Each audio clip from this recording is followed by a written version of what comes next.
You ask Tiger to solve. This deals with linear equations with one unknown. The final result is x equals 124/5. Let's solve it step by step. Isolate the a. Multiply both sides by inverse fraction 4/1.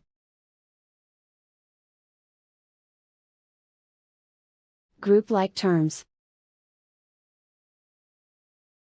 Multiply the coefficients. Simplify the fraction. Multiply the fractions. Simplify the arithmetic. And so the final result is x equals 124/5.